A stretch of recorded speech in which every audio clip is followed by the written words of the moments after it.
Kurang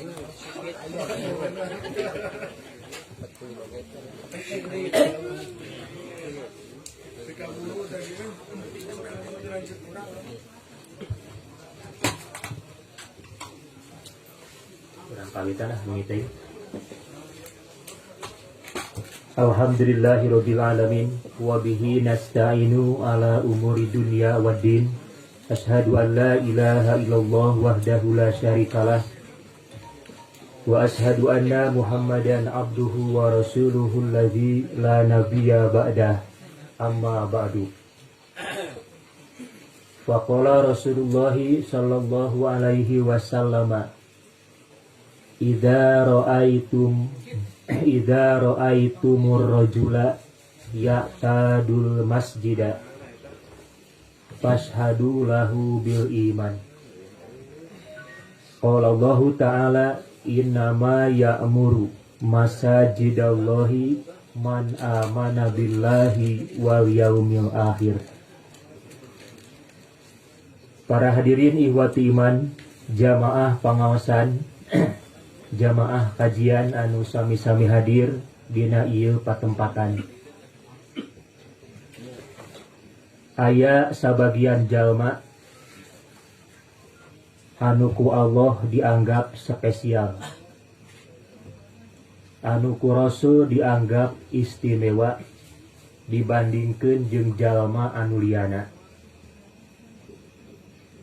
Saur Allah, jalma anu istimewa eta imaratul masjidi, jalma-jalma anu ngamakmurkeun masjid. Masjid anu mana? Dina Quran atawa hadis, upami aya kalimat masjid moal leupas tina tilu bentuk. Bentuk nu kahiji ngagunakeun kalimat anu ma'rifah ditandai ku alif lam. Nu kadua bentuk ma'rifah ditandai ku susunan mudhof ilaih. Sarta nu katilu kalimat masjid eta ditulis kalawan bentuk nakiroh. Saupami nganggo alif lam, maka tangtos masjid eta masjid anu puguh, masjid anu tangtu. Tapi lamun nganggo nakiroh, maka ieu teh lil am, nunjukkeun masjid secara umum. Masjid mana wae, masjid anu aya di mana wae, maka sadayana urang boga hak pikeun ngamakmurkeun eta masjid.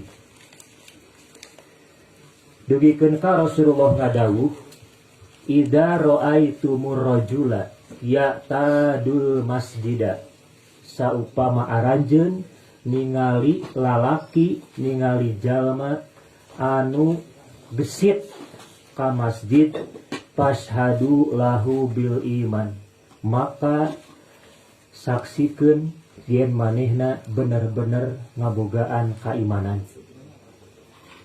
Maka kalimat eta, hadis eta sesuai sareng ayat Allah dina surat At-Taubah, innama ya'muru masajidallahi man amana billahi wal yaumil akhir. Tayarian jalma anu ngamakmurkeun masjid teh iwalti jalma-jalma nu ngabogaan kaimanan ka Allah jeung kana poe akhir. Cek barudak mu'alimin, lamun kalimat inna nu asana lit taukid nyambung sareng ma, maka ma eta teh adatul hasri, sahingga makna robah nu hartina sesungguhnya ayeuna mah jadi tiada lain, teu aya sanes, teu aya nuliana, iwalti anu ngamakmurkeun masjid mah eta teh jalma anu bener-bener iman kana ka Allah jeung kana poe akhir. Jadi innama ngabatasi, nunjukkeun pembatasan yen teu aya deui iwalti anu disebutkeun dina ungkapan eta. Sebagai perbandingan, lamun simpuring tumaros dupi asnaf zakat atanapi mustahik zakat aya sabriji. Jawabanna aya 8. Menang henteu ditamahan salapan atanapi 10. Teu meunang sabab ayatna oge geus make adatul hasri. Innamas shadaqatu lil fuqara'i dan sebagainya. Arah terek. Ku ayeuna kitu salian ti anu 8 eta teu aya hak pikeun narima zakat. Sok sanajan budak yatim jeung awewe anu berstatus janda. Teu masuk kana 8 asnapi sabab lamun anak yatim jeung awewe janda dimasukeun jadi 10 atuh asnaf teh. Sabab aya anu yatim justru manehna beunghar dadakan sabab menang warisan ti bapana. Anu janda teu sadayana janda sangsara. Justru janda dateh menang ngarep-ngarep salaki pae. Sabab beunghar, bikin ka beunghar dadakan. Tapi engke anu yatim teh dina kondisi anu sanes kaabus anu mana gitu. Nah ieu teh fakir atanapi miskin. Komo mun sagala mah aya di dinya teh. Fakir ongkoh, miskin ongkoh. Terlibat dina sabilah ongkoh. Gorimin ongkoh loba hutang. Layak pisan kan nu yatim jeung janda teh. Ku ayeuna kitu ku kalimat innama ieu teh ngabatasi yen teu aya anu lian iwalti anu disebutkeun eta. Innama ya'muru masajidallahi man amana billahi wal yaumil akhir. Teu aya nu lian saya sanes jalma anu siap ngamakmurkeun masjid mah ieu teh iwalti jalma anu ngabogaan kaimanan ka Allah jeung kana poe akhir. Hadirin ihwati iman rahimakumullah.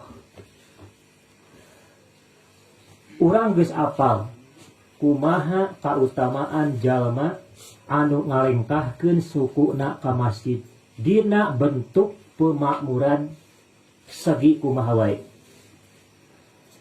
Dimimiti lengkah kahiji namahan pahala kahadean, lengkah kadua eta teh pangurangan dosa kasalahan. Abus ka masjid dinaungi ku para malaikat nepikeun ka balikna di masjid nepikeun ka imah masih keneh ku Allah dihitung jeung dinilai sebagai langkah-langkah jihad. Ditakdirkeun eta jalma maot di perjalanan. Boh rek initkeun atanapi rek balikeun mata syahidan. Maka ieu jalma ku Allah dinilai maot dina kaayaan syahid. Ngan hanjakal sifat jelema mah tara langsung kabita kajaba lamun anu jadi buruhanana katingali jeung karasa. Najan di naon kitu dijanjian ku sawarga, dijanjian ku bidadari, dacan katingali jeung karasa. Angger we hatena teh masih keneh saolah ragu-ragu. Beda jeung masjid anu di dinya aya spanduk. Masjid jami anu terbuka untuk umum, free wifi. Tong bororaah aya adan waktu sholat, lain waktu sholat simpuring yakin bakal daratan. Ngan tujuanana lain rek ibadah, tapi rek ngirit kuota pribadi. Rek main YouTube, rek chattingan, leuwih parah keur main game dina teras masjid. Duka teuing tah lamun pahala ti Allah ditulis na sepanduk. Masjid jami anu terbuka untuk umum, pulang dari masjid dosa diampuni, pahala ditambah, dinaungi malaikat, apabila mati dia mati syahid. Duka tamu dikitu kena sepanduk. Jigana anger da teu karasa teh jeung teu katingali. Dugikeun ka dina hadis anu kadua, Rasulullah masihan gambaran. Ternyata benar eta lengkah jalma menuju kana eta tempat teh teu leupas ku Allah dihitung antara pahala jeung kiparat dosa. Abu Hurairah kantos ngadugikeun yen Rasulullah kantos ngadawuh ala adullukum ala ma yamhullahu bihi. Naha anjeun hayang dituduhkeun ku kaula ngeunaan ma yamhullahu. Al-qadiyadi nafsiran nu dimaksad ma yamhullah mahwal khotoya kinayatun an gufraniha. Nu dimaksad mahwal khotoya ieu teh bahasa kiasan ngeunaan dihampurana dosa tina lengkah-lengkah eta. Wa yarfa'u bihi darajat sarta Allah baris ngangkat derajat eta jalma. Al-qadiyadi masihan penjelasan nu dimaksad raf'ud darajat i'laul manazil fil jannah. Allah baris ngaluhurkeun kedudukan jeung derajatna engke di sawarga.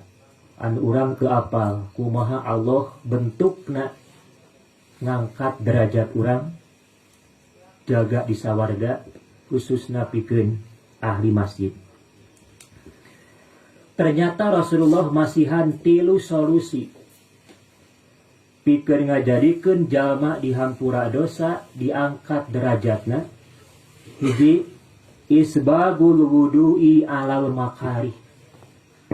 Prak sampurnakeun wudu alal makarih dina kaayaan sulit.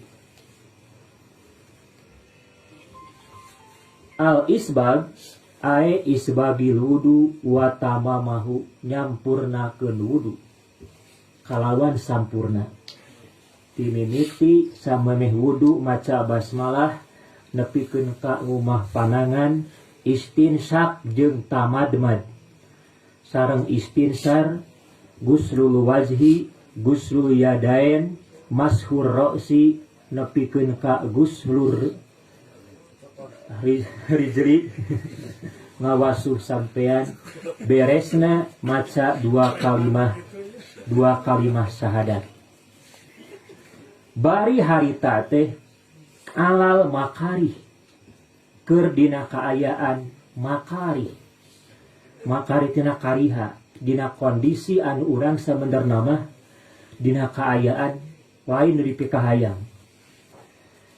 Hiji diantarana nu dimaksad al makarih teh nyaeta dina kaayaan siddatil bardi lamun keur usum tiris kasida tirisna tapi manehna ngarumasakeun bata rek salat maksakeun aya wudu teu langsung solusi kana tayamum. Sarta nu kadua alamil jismi misalkeun dina keur nyeri awak keur meujeunna hoream lengkah teh boloraah kacai kaluar wae hoream tapi manehna maksakeun maka kumaksakeun eta mahwal khotoya wa yarfa'ud darajat. Solusi anu kadua nyaeta anu dibahas dina waktu anu ayeuna tegesna nyaeta naon kasratul khuto ilal masajid loba ngalengkahkeun suku ka masjid. Kaitu nama intidarus salat ba'da salat nungguan waktu salat saenggeus beres waktu salat. Istimewana dina hadis eta Rasulullah sampai ka 2 sampai ka 3 kali ngungkapkeun fadzalikumur ribat muncul bahasa urang mah tah ieu teh cara penjagaan diri, cara nyancang diri. Sabab ribat saur ahli tafsir nguningakeun yen ar-ribat teh al-habsu ala syai'i asana teh ngerem diri dina hiji perkara. ka'anahu habasa nafsahu ala hadihi to'ah, seolah-olah dirina ngerem dirina kajaba pikeun migawe kataatan.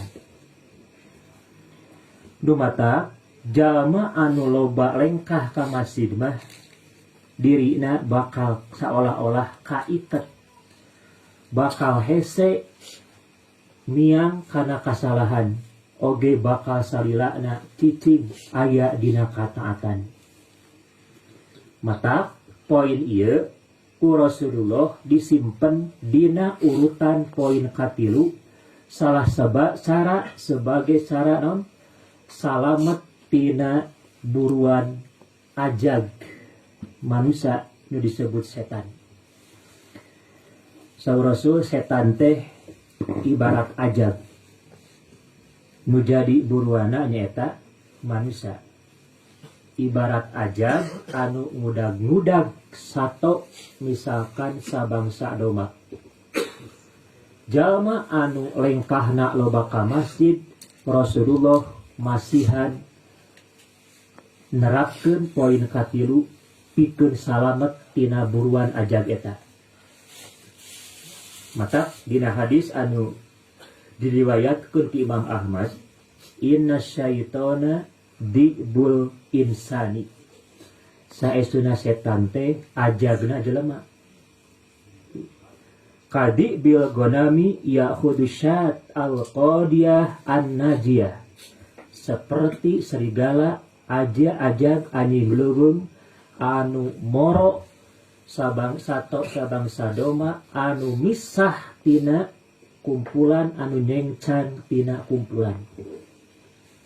Maka pikeun salamet tina udagan eta ajag nu disebut syaiton, Rasulullah masihan tilu salusi. Hiji, wa alaikum bil jamaah wal amah wal masjid. Sangkan salamet tina buruan eta, hiji, anjeun hirup kudu berjamaah, anjeun hirup kudu berorganisasi. Maka ieu disebut hirup berjamiah.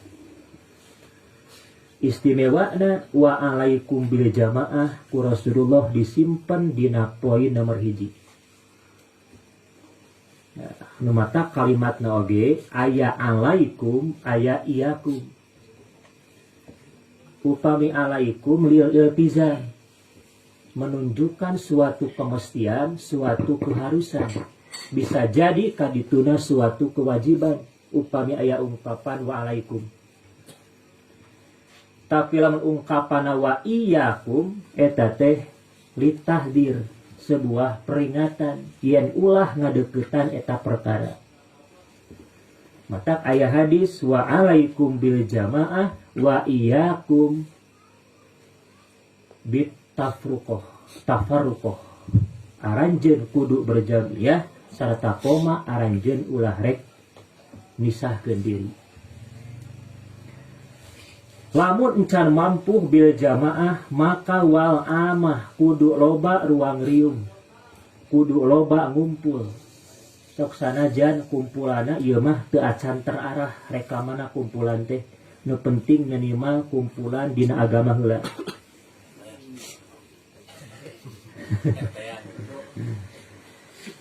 Poin nu terakhir wal masjid, maka pulang anting ka masjid, cicing di masjid, aya di masjid, aktif di masjid, ieu ge salah sawios cara setan hese pikeun moro jelema kawas kieu.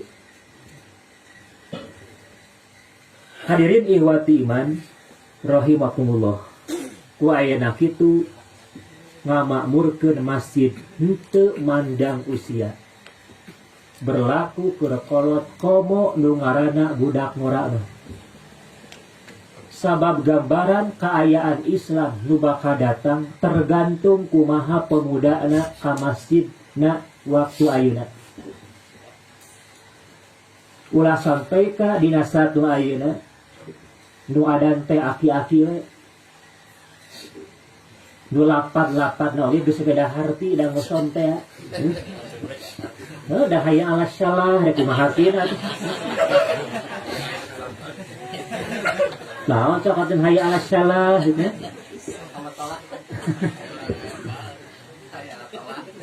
Dua kalimat syaratna ya geus ngandung kamusyrikan pan diperhatikeun mah. Make jeung asyhadu, marnya asyhadu masinga atuh. Asyhadu alla ilaha illallah singa teu aya pangeran iwati Allah. Ihwati iman rahimakumullah. Nah. Imam Al-Mubarakfuri ngabagi cara urang sadayana ngamakmurkeun masjid teh hiji bisa ku cara hisiyah. Hisiyah teh secara fisik. Nu kadua maknawiyah secara makna jeung fungsi anu bener tina eta masjid.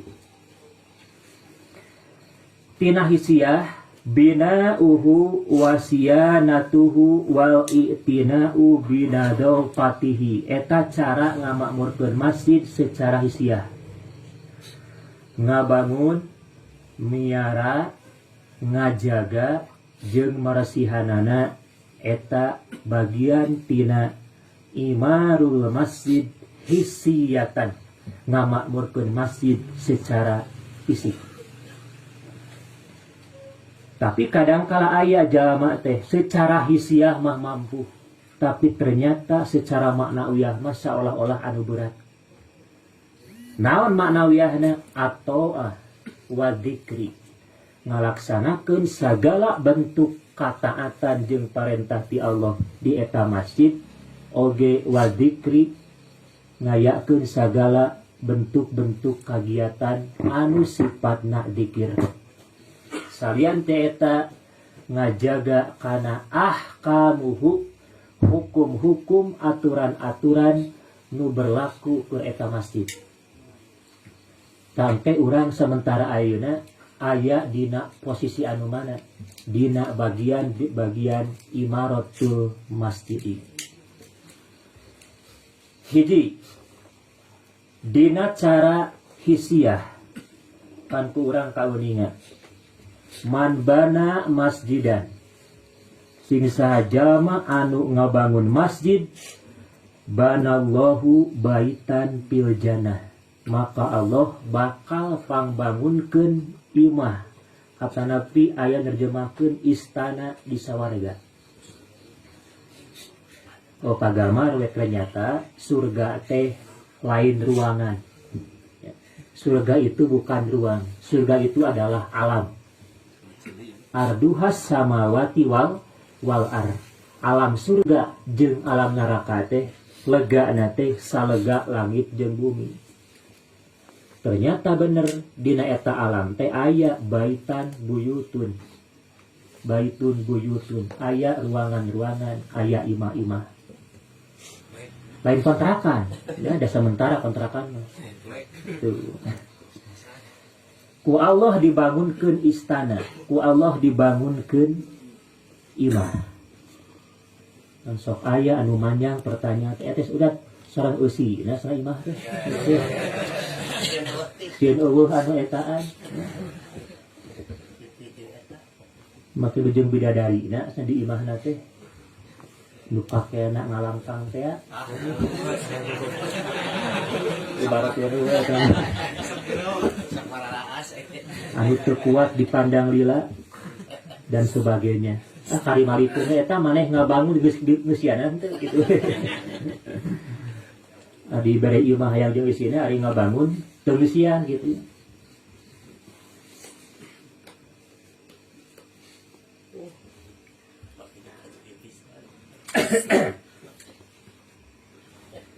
Kajengkeun lah.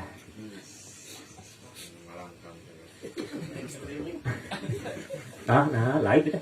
Astagfirullah, ini bejaan itu.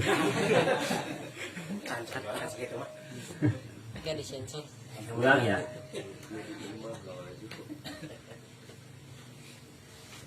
Nu kadua mantawa doa li sholati. Saha wae jalma anu wudu pikeun ngalaksanakeun salat paas bigil wudu'a. Terus nyampurnakeun wuduna summa masa ila sholatil maktubah. Terus lempang menuju kana salat anu wajib. fasolaha ma'anas, terus maina sholat berjamaah fil masjid di eta masjid, ghafarallahu lahu dunubaha, maka beres sholat ku Allah dihampura dosa teh. Maka fadilah tina makna ieu mah kaabusna maknawiyah nu kaitan sareng atoah sareng adzikru. Selain eta tadi sebatkeun kasratul wudu kasratul khuto alal masajid. Bisa oge bentuk tina imaratil masjid secara maknawiyah, urang ngajalankeun naon aturan-aturan anu ku Nabi diatur, sok sanajan ieu aturan teh hanya sebatas sunnah. Tepikeun ka beda kan kumaha Nabi mayunan masjid jeung mayunan WC dibalikeun kan eta mah abusna oge. Lamun ka masjid mah abusna teh heulakeun sampean katuhu, kaluarna sampean anu kenca. Tapi ka WC ulah disaruakeun jeung ka masjid. Balikeun ka WC mah suku kenca heula.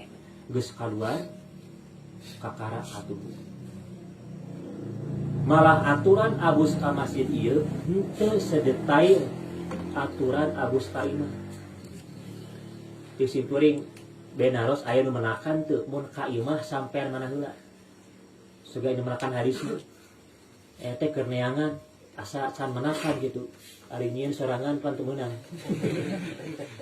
Dan nu aya oge abus ka imah mah ucapkan salam sekalipun tidak ada seseorang di dalam. Ucapkan salam. Najan teu aya jelema di jero tapi malaikat mah aya.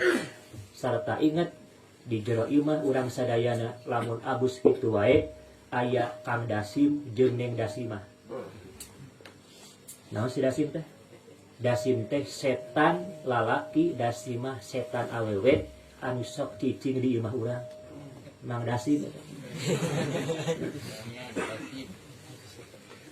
Pada hari di WC mah saha si Walhan ya dicayu. Jadi masing-masing boga taskil tas setan. Ya ketuana ya. Hasil ngucap kemari. Sehat tuan. Iya kan.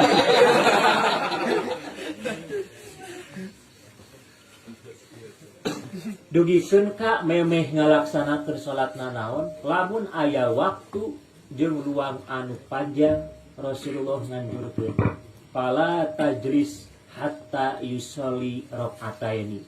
Mun bisa mah ulang wakadiuk samemeh anjeun salat dua rakaat. Maka eta anu ku urang sok disebat salat tahiyatul masjid. Nah ieu teh kada aya pembahasan. Ieu teh bener ulah diuk.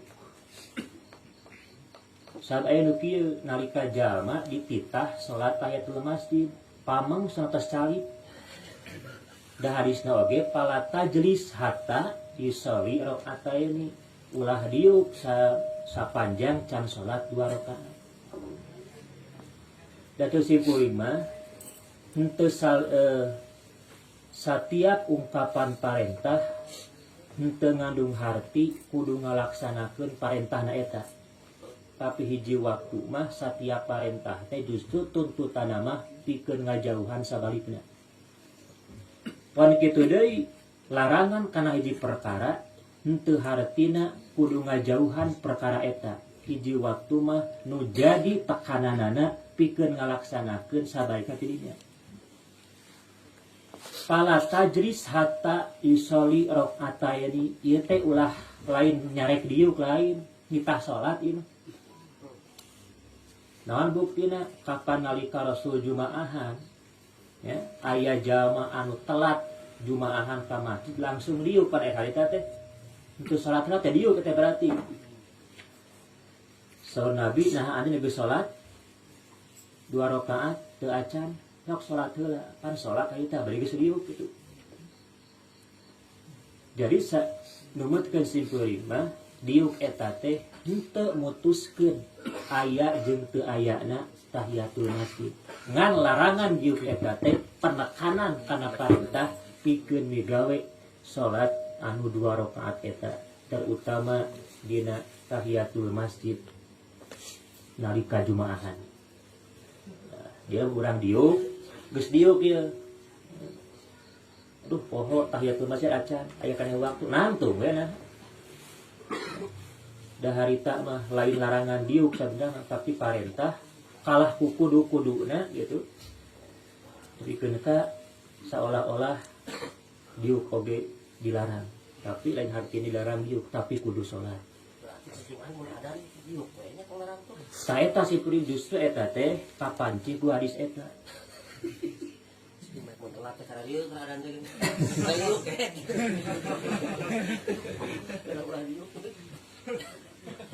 Sarua hiji waktu mah parentah kana hiji perkara ieu teh cantang tu tuntutan pikeun migawe parentah eta.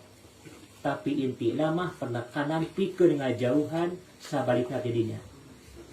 Contoh kelas kieu, masih kene bab masjid ya. Kantos kan dengan maca hadis idza ra'aitum man yabi'u aw yubta'u fil masjid.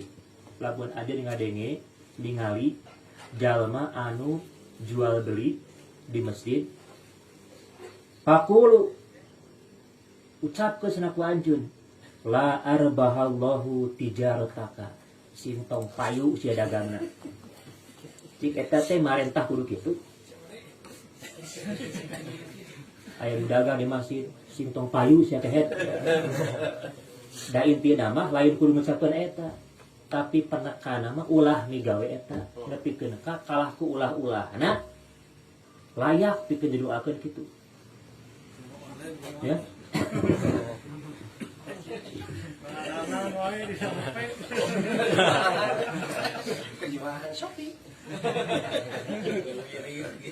Alah eta Shopee langsung udang tahajud gitu. Udang sari tengah ketiga.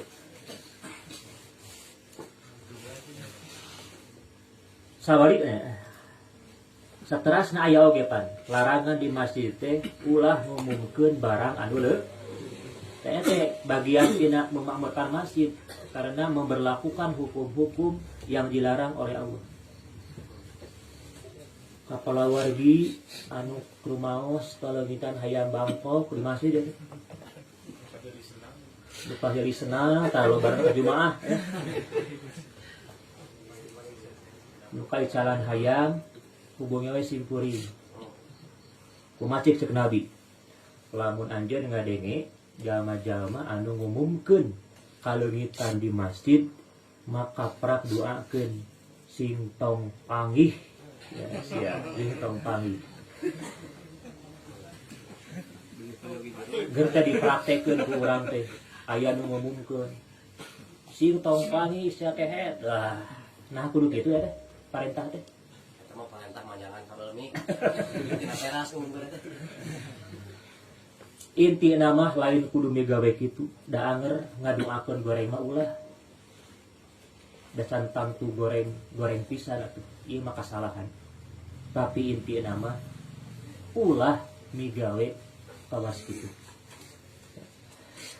Nah hadirin ihwati iman rahimakumullah, maka ngabangun, miara, ngajaga, ngusian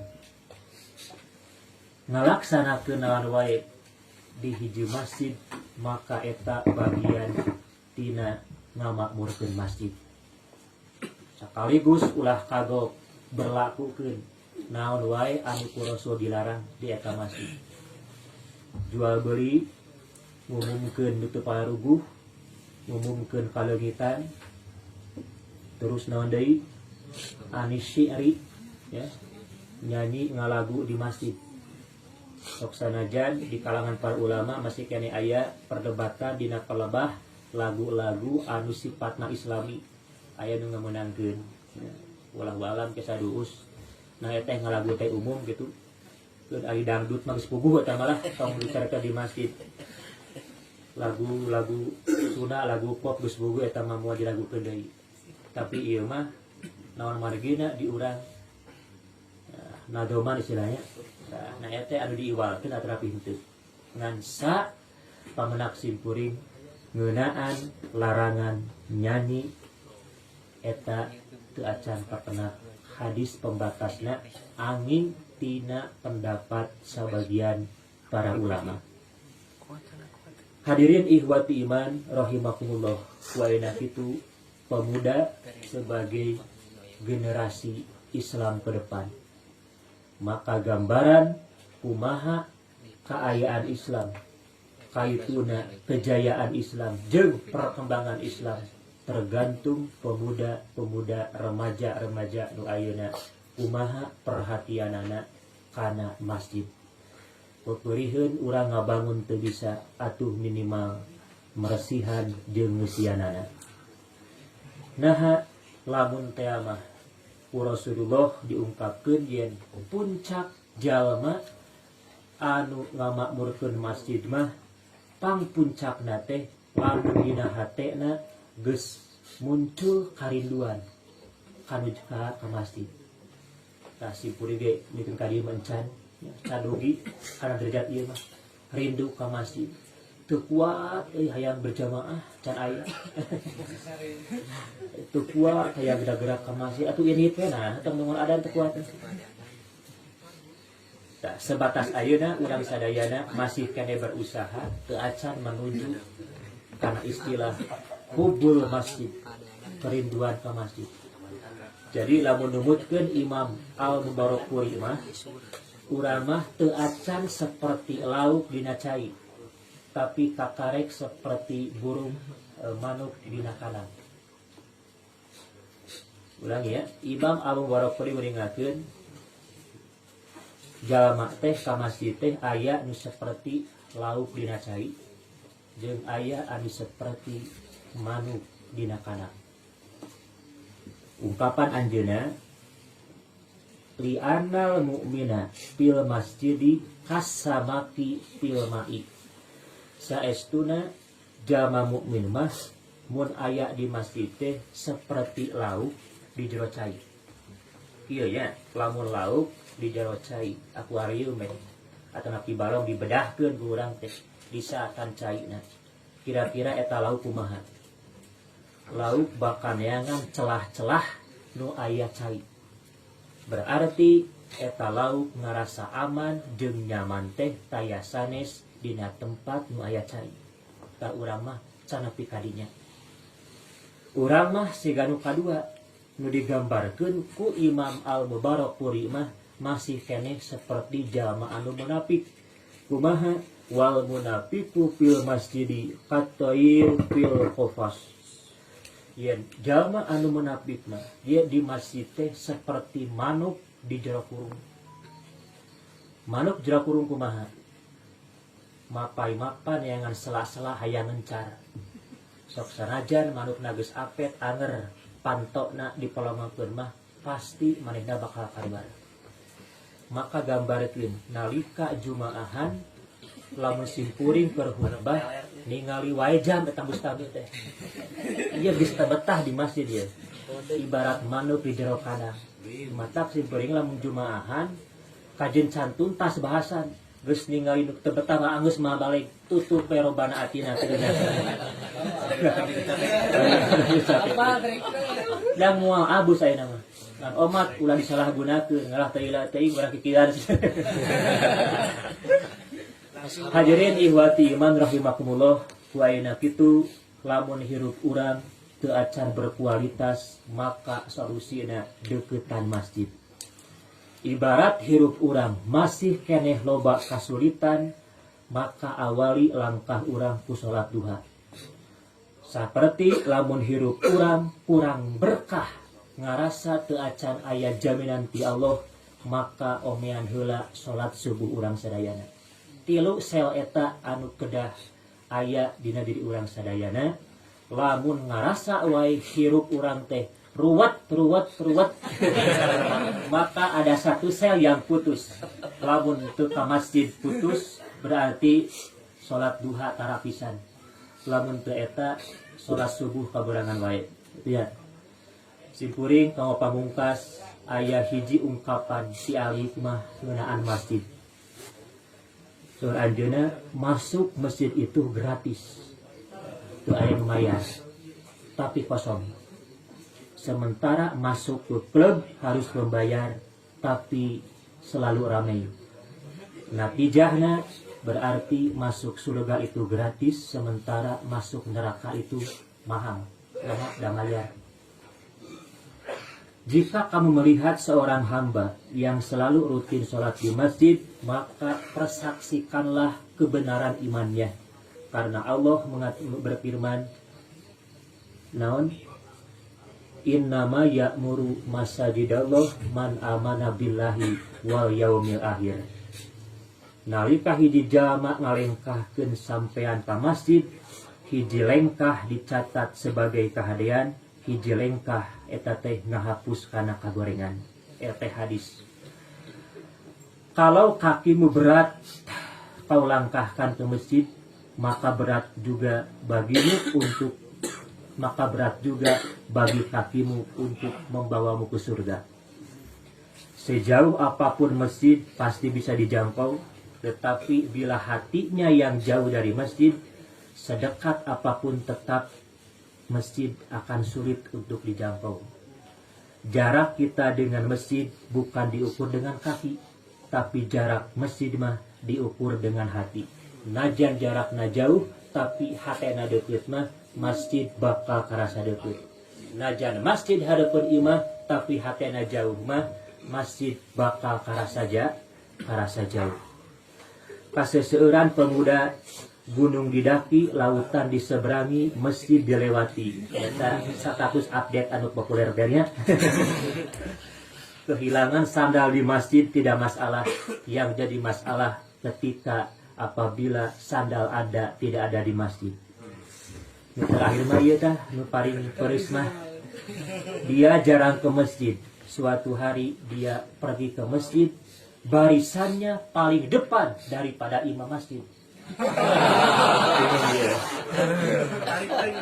Kenapa demikian? Karena dia datang ke masjid bukan untuk sholat, ternyata untuk disolatkan.